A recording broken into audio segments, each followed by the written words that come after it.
I literally have thousands of notes in Evernote, and thanks to the search feature, I can usually find what I need very quickly.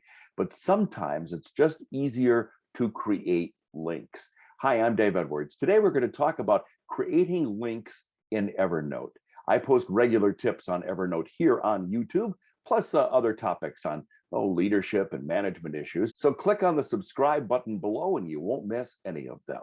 So let's say, for example, that I'm working on a project with a group of people and we get together about once a week. I keep the meeting notes, which I can then distribute using links in Evernote. Actually, Evernote has two different types of links, external and internal. External links are what I share with others. Internal links are those that I use when I'm tracking items in my own meetings. So first of all, let me show you how to create links. Open the note that you want to link to. Click the More Action buttons. Those are those little three dots in the upper right-hand corner. And then click on Copy Internal Link. This is the link for sharing an item within the app. Now, of course, if I was to go to an email program and I wanted to share that link, I could paste it and it would look like this. So anytime if I was in another note, I click on this, it would take me back to the master note. Let me give you an example. So let me create a new note, and it's an untitled note, but I want to create a link, and I want to be able to say, here is the link. Now when I paste, you see what I've got here? I've got a link to that item, and if I click on it, it would automatically take me back to the original note. So let's say, for example, I am going to create a master note that would be called Notes to Discuss with Mary. I could then type in links to all of the notes that I have within Evernote right onto this page. Let's say the next note had something to do with a personnel matter. I would create a link after that.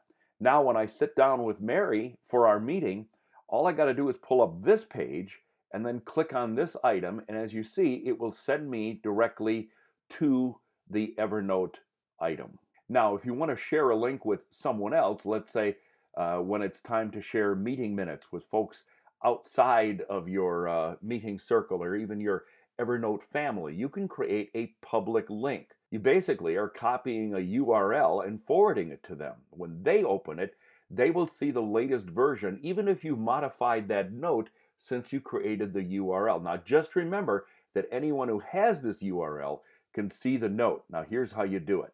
Once again, you open the note you want to share. You click that green button.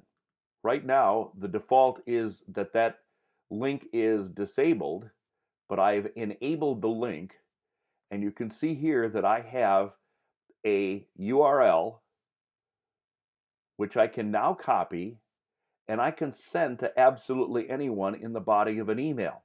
So if I am sending an email to someone, I want to say, here's the link to today's meeting minutes. All I have to do is then paste this link in and they can open it. There is one other way of doing it, is I can enter the person's name or email address right here, and then I can press enter, and they will automatically get an email from my Evernote system. Now, I use this fairly often, but to be honest with you, I use the URL even more frequently because usually I'm sending them more than just the link. I may be sending them attachments from the meeting or documents I want them to consider. So the URL is extremely helpful. Again, note this little caution. Anyone with this link can view the item. So if you're going to be sending something that is relatively confidential and you want to make sure that it's for one person's eyes only, this may not be the way of doing it, but it does work for most other things. If later on you want to stop sharing the note, you go back to this very same page, the Share Note page, and you just click the button that says Stop Sharing. And now that shareable link will be disabled. You have access to it, but If anybody else clicks on that note, they will no longer have access to it. Hope you give links a try. I'm sure it'll streamline the way you use Evernote. And by the way, if you have any Evernote tips of your own, or if you have questions that you'd like to see me address, leave a comment below. I'd love to hear from you, and I love using your ideas in our videos. Evernote is a great way of boosting your productivity. And in addition to these YouTube videos, I have created an online course that will help you improve your productivity and your time management skills. I've been researching this topic for a long time. I've tried a lot of methods. I've read a lot of research, and I've talked to these so-called productivity gurus, and I've come up with some really great ideas on how to deal with everything from managing your calendar, getting control of your to-do lists, what to do if you're in a meeting that is becoming very unproductive, and how you, if you run meetings, can make your meetings more productive. We talk about creating a more productive work environment. It's all in my course, Pathway to Productivity and Time Management. And I priced it, even though people have told me I could sell this thing for hundreds and hundreds of dollars, I priced it to be so economical that it's accessible to everyone. So if you enjoy learning about Evernote, if you enjoy learning about productivity, Pathway to Productivity and Time Management, frankly, it is my best work to date, and I'd love to share it with you. So please take a look at it. I'd love it if you would subscribe. Hey, I'm Dave Edwards. Thanks very much for joining me.